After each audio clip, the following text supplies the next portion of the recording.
السلام عليكم ورحمة الله وبركاته. وعليكم السلام ورحمة الله وبركاته. نحمده ونصلي على رسوله الكريم. رب اشرح لي صدري ويسر لي أمري واحلل عقدة من لساني يفقهوا قولي ربي زدني علما.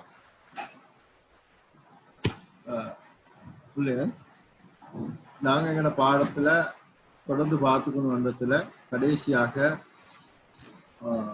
இரண்டாம் கலீஃபா Umar ibn Khattab ரலியல்லாஹு அன்ஹு அவர்களை பற்றி நாங்கள் பார்த்தோம். இன்றைக்கு நாங்கள் பார்க்க போகிறது மூன்றாவது கலீஃபா. இன்னொரு பாடமாக இருக்கிறோம். கலீஃபா உஸ்மான் ரலியல்லாஹு அன்ஹு.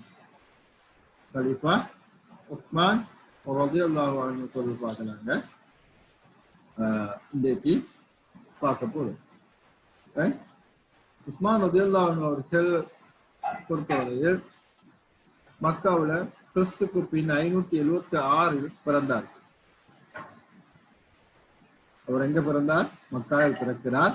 கிறிஸ்துக்கு பின் 576. சிறந்த ஒழுக்கமும் பண்பாடுமுடைய ஒருவராக உஸ்மான் ரலியல்லாஹு அன்ஹு அவர்கள் காணப்படுகிறார்கள். ஒரு சிறந்த வியாபாரியாகவும் செல்வந்தராகவும் சிறந்த ஒரு தர்மவானாகவும் அவர் காணப்பட்டார்.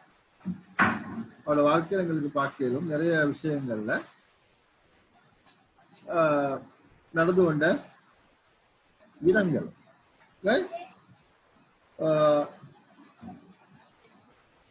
ரசூலுல்லாஹி ஸல்லல்லாஹு அலைஹி வஸல்லம் அவர்கள் மதீனாவுக்கு சென்ற போது அங்க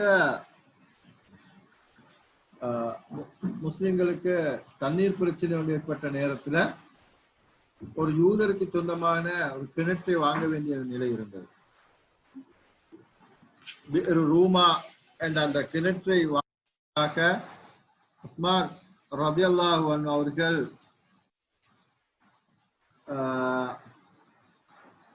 10,000 திர்ஹங்களை செலவழிக்கிறார்கள். பின்னர் அதனை பின்னொரு காலத்தில் சுத்தப்படுத்துவதற்கு தேவைப்பட்ட போது 35,000 திர்ஹங்களை செலவழித்து அதனை சுத்தப்படுத்தியதாக வரலாறுகள் கூறுகின்றன. எனவே அத்தகைய ஒரு சிறந்த தர்மவானாக, ஒரு பெரிய ஒரு செல்வந்தராக, ஒரு நல்ல ஒரு வியாபாரியாக, நேர்மையான ஒரு வியாபாரியாக இருந்தது மட்டுமல்ல, மக்காவில் எங்களுக்கு தெரியும் மிக சொற்பமான மனிதர்கள் தான் எழுத்தறிவு கொண்டவர்களாக இருந்தார்கள். அந்த காலத்து மக்கா நிலையை விளங்கப்படுத்துகின்றவர்கள் சொல்லுவார்கள், வரக்கத் இப்னு நௌஃபலிடம் ஒரு பேணியை பெற்றுக்கொள்ள முடியவில்லை என்றால் பாரசீகத்துக்கு செல்ல வேண்டியிருக்கும் என்ற ஒரு வர்ணனையோடு சொல்லுவார்கள். அந்த அளவுக்கு மிக சொற்பமானவர்கள் தான் எழுத்தறிவு உள்ளவர்கள் என்ற நிலையில் இருந்தார். அவர்கள் ஒருவராக உஸ்மான் ரலியல்லாஹு அன்ஹு அவர்கள், உஸ்மான் இப்னு அஃபான் ரலியல்லாஹு அன்ஹு அவர்கள் காணப்பட்டார். அதே நேரம் குறைஷிகளுடைய நன்மதிப்பை பெற்ற ஒருவராக, நல்ல பணிவுள்ள பண்பாடுள்ள நல்ல மனிதராக காணப்பட்டார். அதே நேரம் அபூபக்கர் ரலியல்லாஹு அன்ஹு அவர்கள் ஊடாக அவருடைய 34வது வயதில் 10வது நபராக, இஸ்லாத்தை ஏற்றுக்கொண்டவர்களில் 10வது நபராக உஸ்மான் இப்னு அஃபான் ரலியல்லாஹு அன்ஹு அவர்கள் சேர்க்கிறார்கள். இதுதான் உஸ்மான் ரலியல்லாஹு அன்ஹு அவர்களை பற்றிய மேலோட்டமான சுருக்கமான ஒரு செய்தி. நாங்க அடுத்த கட்டத்துக்கு போறது இருந்தால்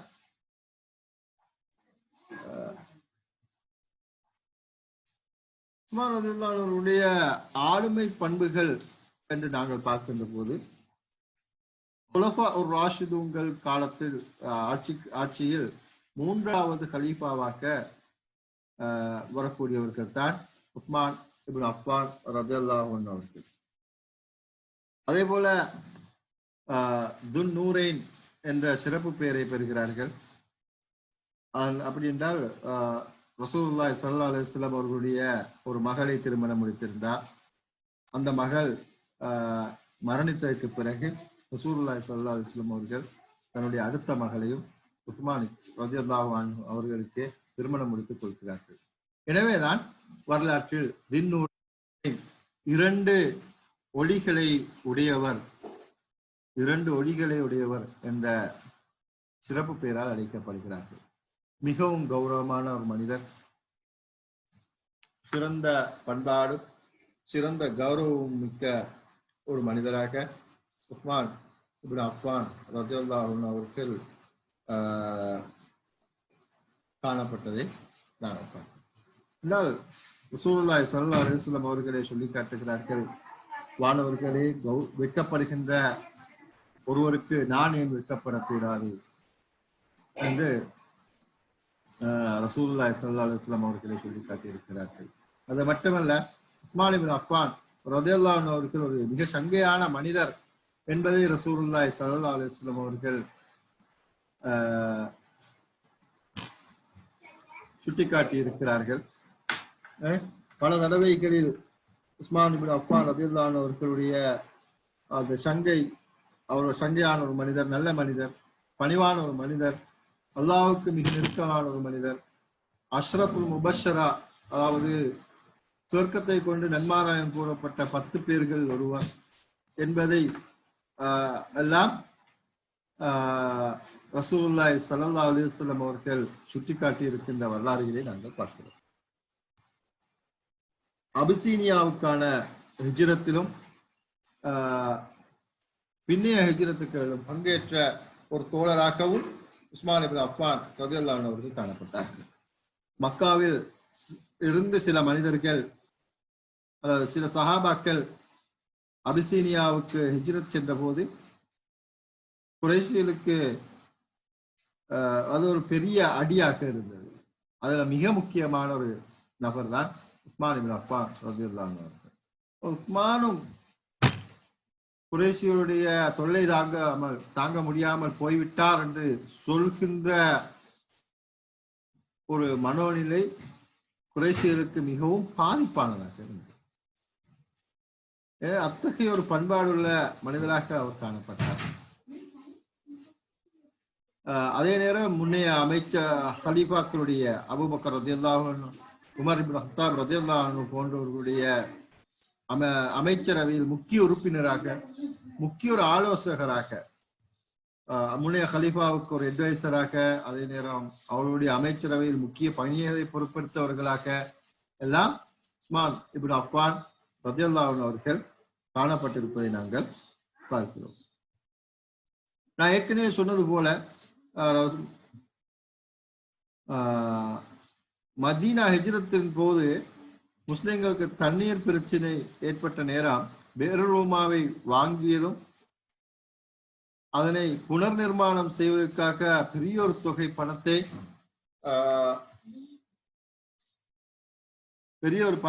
செலவழித்ததையும் நாங்கள் பார்க்கக்கூடியதாக இருக்கிறது. எனவே இதுதான் உஸ்மான் ரலியல்லாஹு அன்ஹு அவர்களுடைய ஆளுமை பண்புகள் பற்றி எங்களுக்கு சுருக்கமாக பேச முடியுமான ஒரு செய்தி. அடுத்ததுதான் எங்களுக்கு தெரியும் இவருடைய ஹலீஃபா நியமனம் எப்படி நடைபெறுகிறது. உமர் ரலியல்லாஹு அன்ஹு அவர்கள் தொழுகை நடாத்தி கொண்டிருக்கின்ற போது அபு லுலுவா என்ற ஒருவனால் குத்தி கொலை செய்யப்படுகிறார்கள். அபி லுலுவா என்ற ஒருவனால் கொலை செய்யப்படுகிறார்கள்.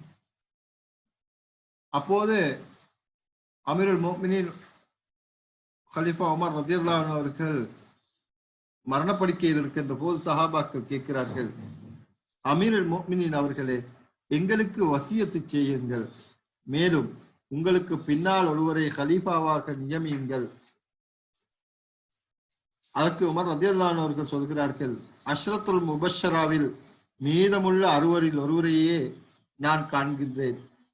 உஸ்மான், அலி, தல்ஹா, ஜுபைர், அப்துல் ரஹ்மான் இப்னு அவுஃப், சாத் இப்னு அபி வக்காஸ் ரலியல்லாஹு அன்ஹும் ஆகியவர்களில் ஒருவரை நீங்கள் தெரிவு செய்து கொள்ளுங்கள் என்று உமர் ரலியல்லாஹு அன்ஹு அவர்கள் குறிப்பிடுகிறார்கள். உமர் ரலியல்லாஹு அவர்களுடைய ஷஹீதை தொடர்ந்து மரணத்தை தொடர்ந்து இந்த 6 பேரும் கூடி நீண்ட ஆலோசனைகளை மேற்கொள்கிறார்கள். நீண்ட ஆலோசனைகளுக்கு பின்னால் அப்துல் ரஹ்மான் இப்னு அவுஃப் ரலியல்லாஹு அன்ஹு அவர்கள் உஸ்மான் ரலியல்லாஹு அன்ஹு அவர்களுக்கு பைஅத் செய்கிறார்கள். அதனோடு அங்கிருந்து எல்லாரும் சேர்ந்து உஸ்மான் ரலியல்லாஹு அன்ஹு அவர்களுக்கு பைஅத் செய்து கலீஃபாவாக தெரிவு செய்யப்படுகிறார்கள்.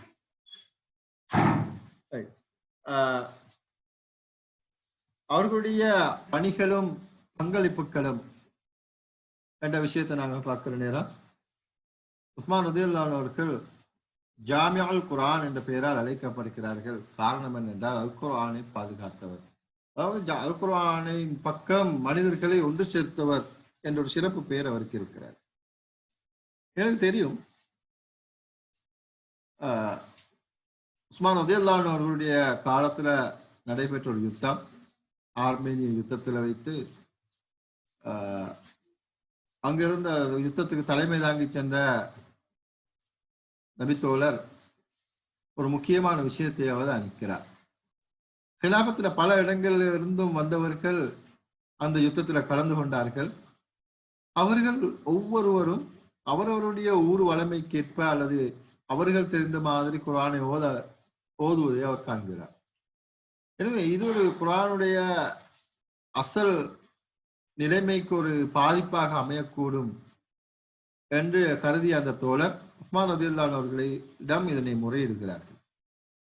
எனவே உஸ்மான் ரலியல்லாஹு அன்ஹு அவர்கள் என்ன செய்கிறார்கள் என்றால், ஆரம்பத்தில் அபூபக்கர் ரலியல்லாஹு அன்ஹு அவர்களுடைய காலத்தில் நூலுறுப்படுத்தப்பட்ட அந்த குர்ஆன் பிரதி உமர் ரலியல்லாஹு அன்ஹு அவர்களிடத்தில், அதற்கு பிறகு ஹப்ஸா ரலியல்லாஹு அன்ஹா அவர்களிடத்தில் காணப்பட்டது. அந்த குர்ஆன் பிரதியை திரும்ப பெற்று அதனை பல பிரதிகளாக அதனை பிரதிகள் பண்ணி குர்ஆனை மிக அழகாக ஓதுகின்ற, மிகச் சரியாக ஓதுகின்ற பாரிகளோடு கலாபத்துடைய பல பிரதேசங்களுக்கு, முக்கியமாக எங்கெங்கெல்லாம் குர்ஆனை பிழையாக உச்சரித்தார்களோ அங்கெல்லாம் அந்த ஊர்களுக்கெல்லாம், அந்த கிலாபத்துடைய பிரதேசங்களுக்கெல்லாம் உஸ்மான் ரலியல்லாஹு அன்ஹு அவர்கள் குர்ஆன் பிரதிகளை காரிகளோடு அப்ப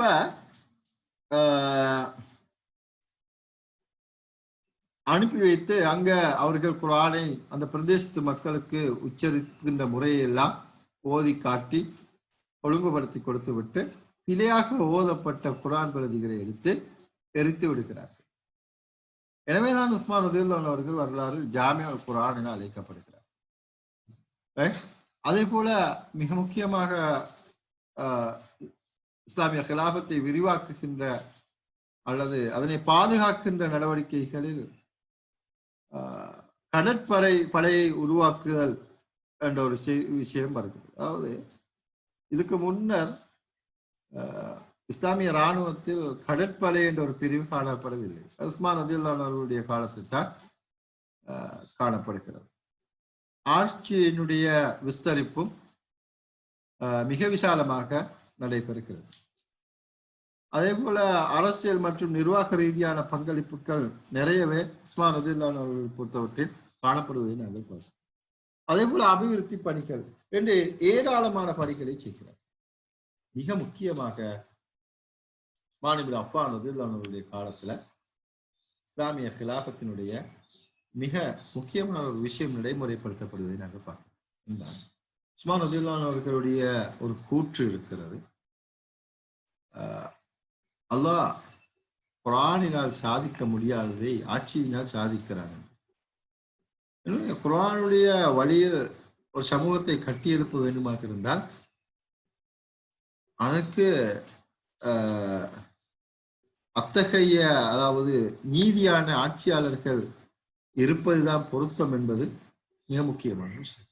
எனவே அந்த வகையில் இஸ்லாமிய ஆட்சியினுடைய மிக முக்கியமான ஒரு இலக்கு என்பது மனித சமூகம் மட்டுமல்ல, அல்லாஹ்வுடைய படைப்புகள் அனைத்தும் சுபிட்சமான ஒரு வாழ்வை அடைய வேண்டும், சிறந்த ஒரு நிலையில் வாழ வேண்டும், அமைதியான போக்கை கடைபிடிக்க வேண்டும் என்பதுதான், அந்த ஆட்சியில யாரும் பாதிக்கப்படக்கூடாது என்ற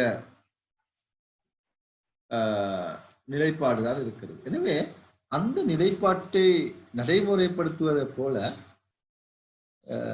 உஸ்மான் ரலியல்லாஹு அன்ஹு அவர்களுடைய காலத்துல என்ன செய்கிறார்கள் என்றால், ரோட்ல திரிகின்ற இந்த கட்டாக்காளி நாய்கள், அதாவது போல கைவிடப்பட்ட ஒட்டகங்கள், குதிரைகள் போன்ற மிருகங்கள், இப்படி அந்த யாரும் பார்ப்பால் இல்லாத சில மிருகங்கள், அவற்றுக்கு கூட பைத்துல் மால் நிதியத்திலிருந்து உணவளிக்க அவர்கள் தீர்மானிக்கிறார்.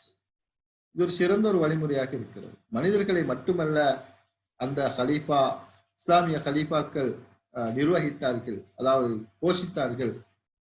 மனிதர்கள் அல்லாத அல்லாஹ்வுடைய படைப்புகள் அனைத்துக்கும் இரக்கம் காட்டிய தலைவர்களாகத்தான் அவர்கள் இருந்திருக்கிறார்கள் என்பதை நாங்கள் இந்த வரலாறிலிருந்து பார்க்கக்கூடியதாக இருக்கிறது. எனவே உஸ்மான் ரலியல்லாஹு அன்ஹு அவர்களுடைய ஆட்சி காலத்தை பொறுத்தவரையில் கிட்டத்தட்ட 12 வருடங்கள். 12 வருடங்களில் 6 வருடங்கள் சிறந்த சுமூகமான ஒரு நிலையில் காணப்பட்டது. அதுக்கு பின்னர் வந்த 6 வருடங்கள் மிகவும் கவலையான சோகமான நிலைகளை உருவாக்கிய 6 வருடங்களாக காணப்படும். என்றால் உஸ்மான் ரலியல்லாஹு அன்ஹு அவர்களுடைய காலம் வருகின்ற போது இஸ்லாமிய ஆட்சி மிகவும் செல்வாக்கும் செழிப்பும் நிறைந்த, அதே போல மனிதர்கள் அமைதியாக வாழ்கின்ற ஒரு சிறந்த சூழல் இருக்கின்ற ஆட்சியாக இருந்தது. இதனை பார்க்கின்ற இஸ்லாத்தினுடைய எதிரிகள் பொறாமை கொண்டார்கள். முனாபிக்குகள் அவர்களுடைய செல்வாக்குகளை பதிய வைத்துக் கொள்ள சாத்தியமில்லாத ஒரு நிலையை கண்டார்கள். அதே போல ரோம பாரசீக சக்திகள் இஸ்லாத்தின் பிடியினால் தோல்வி கண்டதையும் பார்த்தோம். எனவே இஸ்லாத்தின் வருகையினால் தோல்வி கண்டதையும் காண நிலைமை ஏற்பட்டது. இந்த நிலைமைகள் காரணமாக ஹிலாபத்துக்கு உள்ளாலே இருந்த சில மனிதர்களை தூண்டிவிட்டு சில நயவஞ்சகர்கள் உஸ்மான் ரலியல்லாஹு அன்ஹு அவர்களுக்கு எதிராக போராடுகின்ற ஒரு மோசமான ஒரு கவலைக்கிடமான ஒரு நிலை ஏற்படுகிறது.